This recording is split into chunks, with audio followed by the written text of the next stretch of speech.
I'm going to use this tool or this library that I'm working on to preview the different properties that we can customize for the Customtkinter Combobox. Don't focus on the tool, focus only on the properties and the values that we can set for these properties. So I saved the default properties in here. So these are the default values that you can find if you use the blue theme dark mode in Customtkinter. And I got the values of the Combobox, these values from the Combobox properties in the blue theme, and from the drop-down menu also properties, and also from the source code of the Customtkinter library. So now we can start the customization. So for example, we can change the font. I'm going to use this font. You can set the size to 18, for example, and the font to bold. You can preview the font. You can see that the font increased and changed, and also its weight changed. We can also change the font of the drop-down menu of the Combobox. The property is called drop-down font. The same thing. We are going to use, I think the default value was Roboto. I'm going for Windows. I'm going to use the same font, also the same size, but keep the weight as it is, normal. The hover, 1 or 0, 2, in fact 2 or false. Hover means if I hover, will it be changed in colors or not? So if I set it to 0, and I think I have an issue here. So if I set it to 0, you can see even if I hover over the Combobox, there will be no change over here, over the Combobox itself or the button of Combobox. It doesn't affect apparently the drop down. So I'm going to set it back to 1. So in fact, the actual value is true for hover. And if you do not want the hover, you set it to false. The high, by default, it's 828. I'm going to try 40 and see. Yeah, increased. Let's say 60. We have this size equal to 60. I'm going to increase also the width. The default one is 140. I'm going to set it to 200 and see the difference. We have this Combobox with 200 width. The border width, for example, now it's equal to 2. This is the color.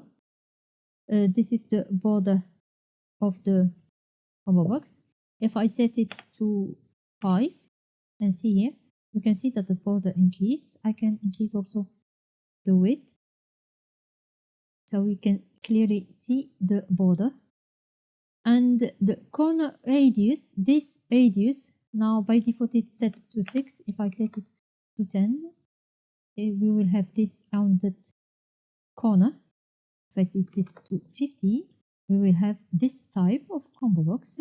We can also increase its width again, 320, and we will have this beautiful Combobox. So, but we have the drop down still have this shape, the rectangle shape. It didn't change. We continue. So we have the border width, the corner radius. The background color by default is transparent. This is the background color of the entire widget. For example, if I set it to red, you can see what it means or what it designs. So this color, usually we keep it at transparent because we do not want the widget to be outlined from the window.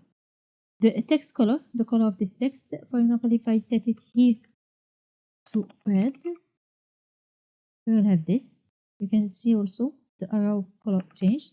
I can set it to blue, pink also. So we have this pink color, looks good. The border color also, we can change the border color. If I set it to pink, we can have this. So I'm trying the values and I don't know how they will look like. You can see that the button of the drop down didn't change. The FG color, this color, to be able to clearly show what it means, we set it to yellow. You can see this is the yellow color. I can set it to gray.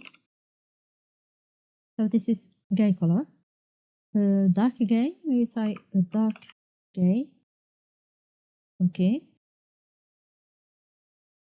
Gray 20. Oh, this is gray 20. Okay. The pattern color, the color of this pattern, this is the default value. I will try to set it to pink, but the problem will be that the arrow button will not be visible because the text is pink. I don't know that if dark pink exists. I don't think so. There is no dark pink. Salmon. There is salmon color, so we set it to salmon. Okay. Button hover color, you can see here. When I hover, I have this color. I can set it to pink.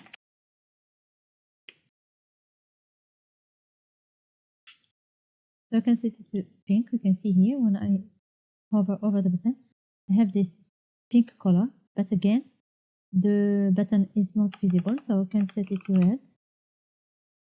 We have this red color, not red. Set it back to pink. Okay, I think.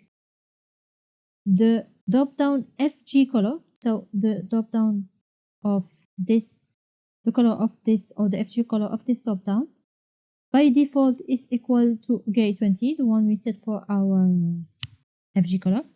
If I set it for gray 40, I don't know, does it exist? Yeah, we have this gray 40, gray 10. I can set it to gray 10.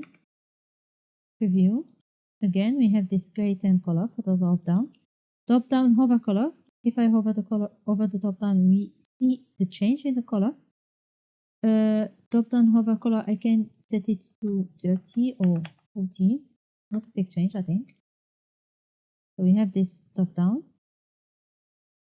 Drop down text color, by default is gray 90. We are going to set it to pink, the same as the text of the combo box. You can see, looks good. But when we hover, we can see that the text color, when we hover, is still, I think, the default one. Text color disabled. So text color disabled when the combo box is in state disabled. So first we will change a state.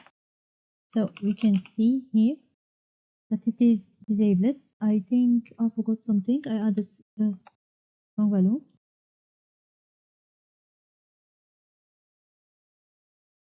Disabled. Yes. So now we can't.